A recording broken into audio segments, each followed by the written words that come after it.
Yesterday, you may have seen my video where I was talking about trying to come up with the biggest total Bone Spirit Bomb, like Goku-san, give me your energy type attack on the Necromancer. And obviously people have been playing around with Bone Spirit for a while, but when I started working on it yesterday, I was pinging Sirach with a bunch of damage numbers, he was pinging me, and we kind of built up to this thing that is just like truly incredibly, like pretty ridiculously powerful. Now, my build is hyper scuffed, it doesn't use any Uber uniques, and I went, can we just like go kill Lilith with it?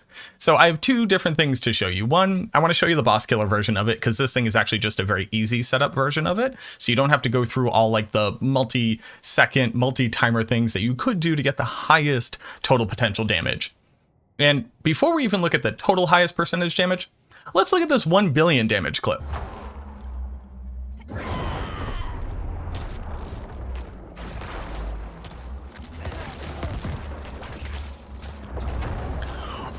Oh.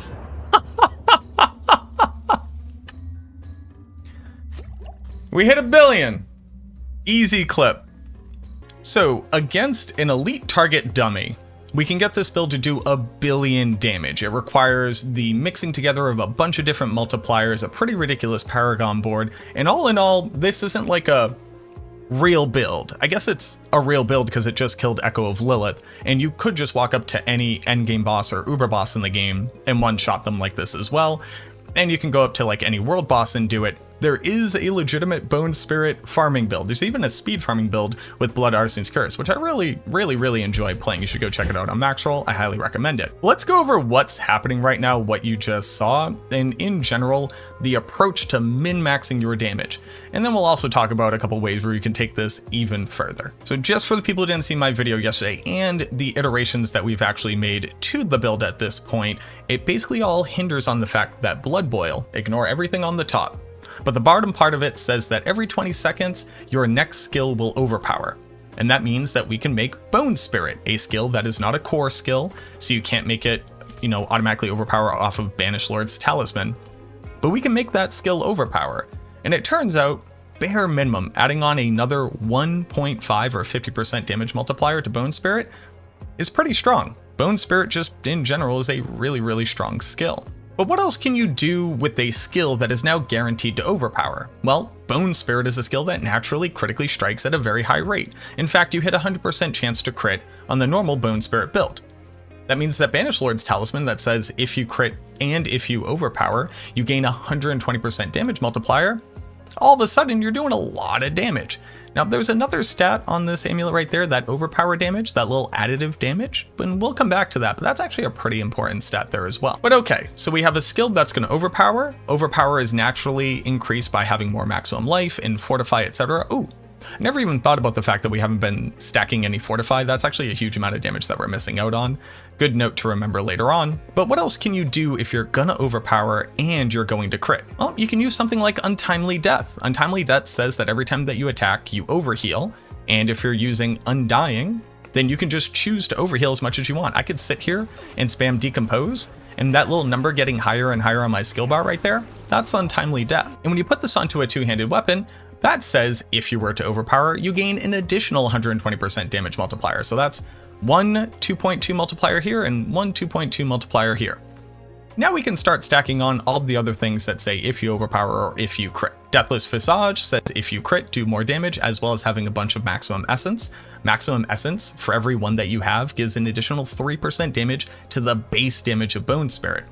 So with my current build right now, we have 227 maximum essence. So that means that we are adding on 681% damage to the base skill. Not only that, it's a rank 13 skill, so it's already doing 176 weapon coefficient. That can go even higher as well, but we'll also get to that. But then you have Blood Artisan's Cuirass. Blood Artisan's Cuirass adds additional ranks to that skill. If we had a Shako, that would have 4 more ranks to the skill as well. Then you have gloves, and I just realized I never even upgraded these gloves. But your gloves can also have overpower, and then here's where you can put Edge Masters. Since we always cast Bone Spirit at maximum essence, that's an additional 1.2 multiplier. Now, that being said, we were able to hit 1 billion damage without using Fists of Fate. If you were to have a perfect roll on Fists of Fate and roll the maximum bonus, you'd actually get another 3 times multiplier, 200% additional damage. That means that our 1 billion damage could be 3 billion damage. It's going to take us a while before I have a perfect roll on Fists of Fate, but I'll eventually get a clip for you. Blood Moon Breaches, another great pair of pants that says once I apply a curse to a target, I gain another 70% damage multiplier if it were to overpower. So now my pants give me an additional 1.7 multiplier. Then for the boots, you can get more ranks to Bone Spirit right here. Not only that, you can get an all stats roll and an intelligence roll. The reason why that's so important is because intelligence is a direct multiplier of the base damage of your skill as well. So we're actually getting a 2x multiplier just from our intelligence alone. Add on to that a huge weapon with all stats, intelligence, overpower damage, and then either damage to close, crit with bone, or anything like that. You get a ton of additive damage, additional multipliers here. Then for the rings, you could have crit, overpower, which I only have on one of my rings right now. But you could have crit, overpower, vulnerable, crit with bone, physical damage, anything like that, and then additional maximum essence on both of them. Here's where we're putting conceited. Conceited gets us another multiplier with barrier, and if we just stand still for long enough and it just ended, Ramparts can just give you barrier for free. That means you don't really have to worry about shielding storm with Bone Storm to be able to get anything like that. So you could just choose to activate barrier effectively on demand. And then lastly, Serration. Serration is going to max out at a 1.4 multiplier, and this easily slots onto the last ring here. Book of the Dead can just get you pure crit chance this way. Cold Mages get you an additional multiplier if they're vulnerable, which we are applying with our Bone Prison to get that vulnerable. And then Iron Golem is going to get you another crit multiplier as well. And again, all of these things are just new multipliers. It doesn't matter if it's looking at the crit damage or the overpower damage or the base damage. If you crit, this gives you 30% additional damage. Now the skill tree is a little gross. And the reason why it's so gross is because we were actually interacting with a lot of different skills to be able to get the 1 billion damage multiplier. In there, we would generate corpses with Decompose, and then we would eat those corpses to get the Fueled by Death bonus, and then we would apply Blight for the 15% damage multiplier here. We'd apply Decrepify, which would get us our amplified damage, giving us an additional 1.2 crit.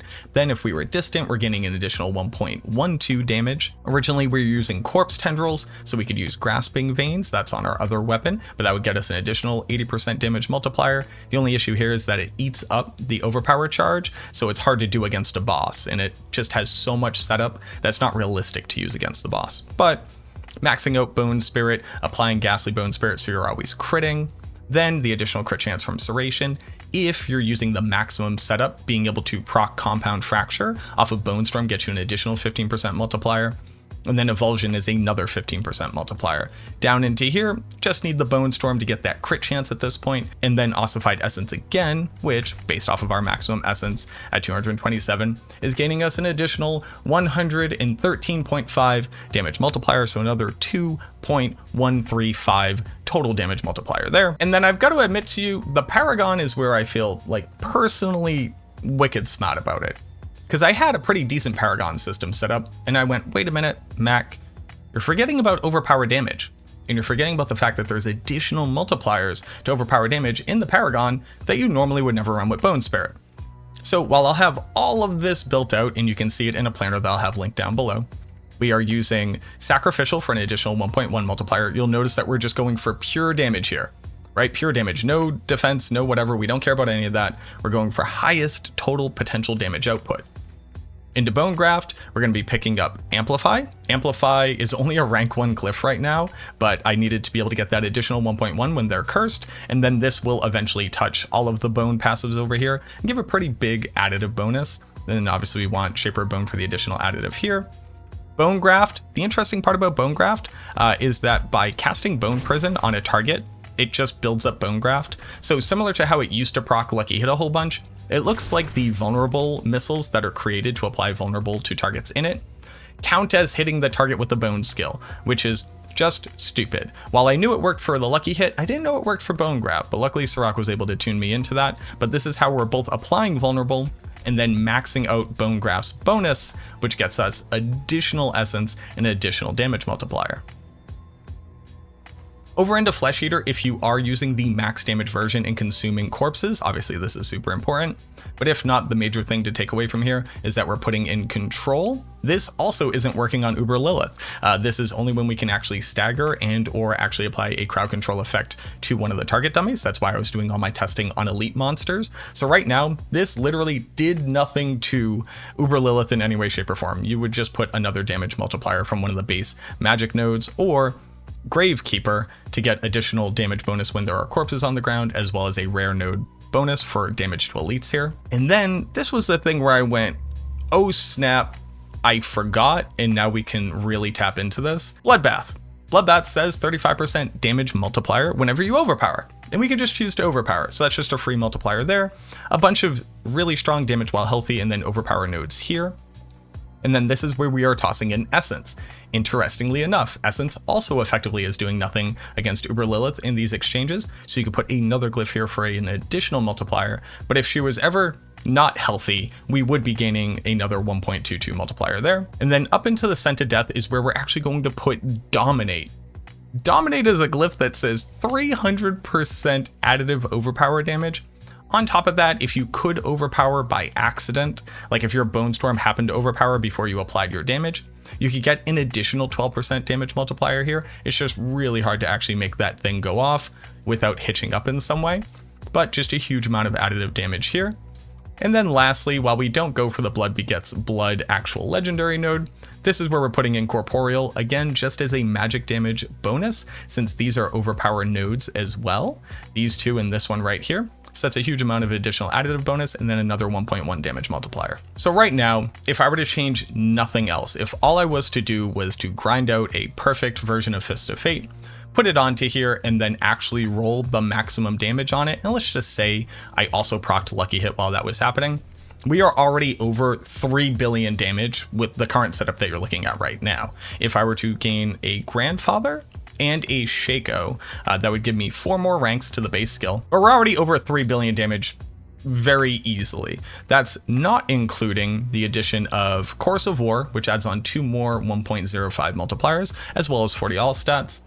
Sage Whispers, which adds on additional 25 intelligence, and then Red Amine, which gives us more maximum life, which increases our inherent overpower bonus. And then the other part that I forgot was adding on actual Fortify to the build, and then just getting perfect rolls kind of across the board for everything else.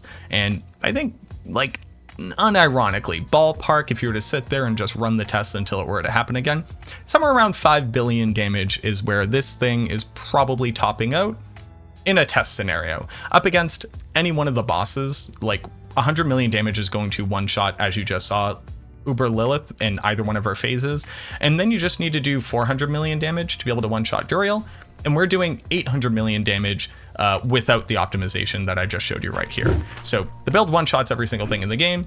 I'm done. I'm done in general.